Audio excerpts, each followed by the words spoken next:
Have you seen those wild videos online? A thief just walks up to a brand new, high-tech car, and in literally seconds, they're driving away.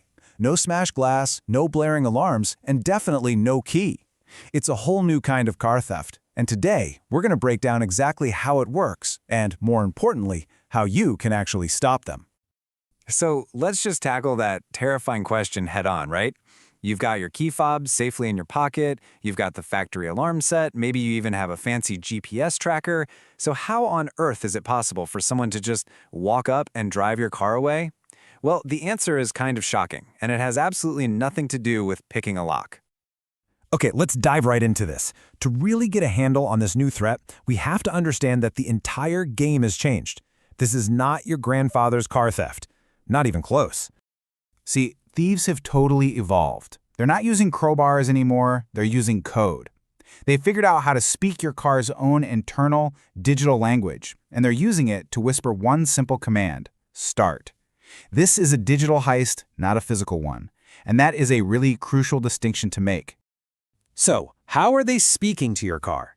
To get that, we need to pop the hood, so to speak. But we're looking at the digital engine, the technology that runs pretty much every single modern vehicle on the road today. The secret here is something called the CAN bus. Now, I know that sounds super technical, but stick with me. The concept is actually pretty straightforward. Just think of it as the standardized network that lets all the different electronic parts of your car talk to each other. And you know, this analogy is perfect. The central nervous system. When you turn the key or push the start button, a signal zips down the CAN bus to the engine. When you press a button on your steering wheel to change the song, a message goes to the radio. The CAN bus is managing that entire digital conversation all the time. And look, this isn't some brand new niche technology we're talking about. It first showed up way back in 1991. But since 2008, it's been mandatory in all new cars sold in the US.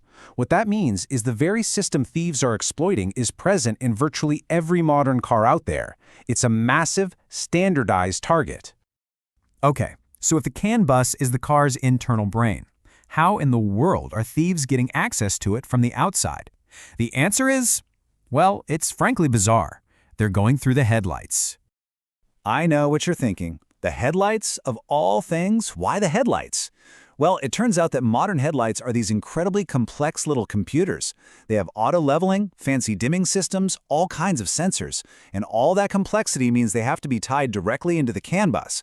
And they just happen to be in a spot on the car that's pretty easy to get to from the outside. So let's just walk through this step by step. First, the thief yanks back a piece of the bumper or fender to get to the headlight wiring. No smashing glass, just a little bit of force. Next, they plug in this special little gadget called a CAN injector. Think of it like a USB stick loaded with a very specific virus.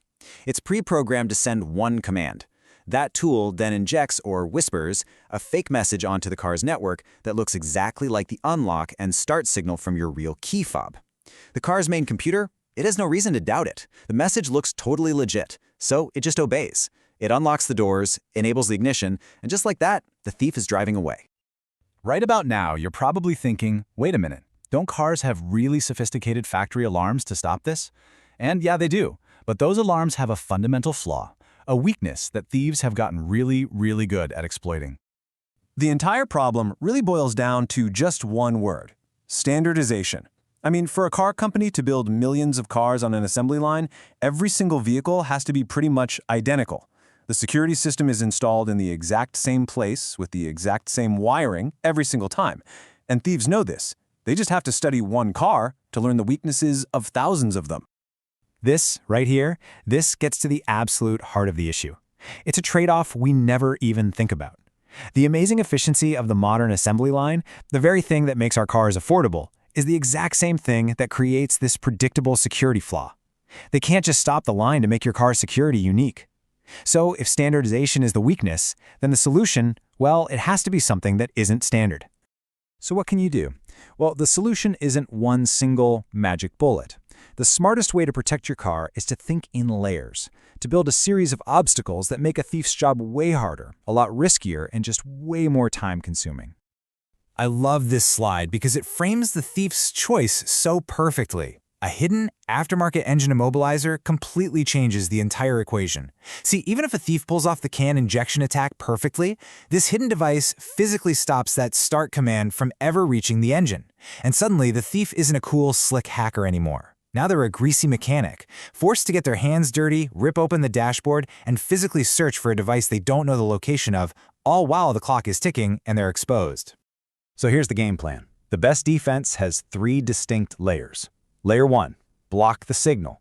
Just keep your key fob in a Faraday pouch. It's a simple little bag that blocks all radio signals, stopping a different kind of theft called a relay attack. Layer 2, stop the engine. This is where that hidden aftermarket immobilizer comes in. It is the direct counter to the CAN bus attack we've been talking about. And finally, layer 3 is just good old-fashioned visual deterrence. A classic steering wheel lock, or even a little blinking LED tells the thief, hey, this car is going to be a pain, and they'll probably just move on to an easier target.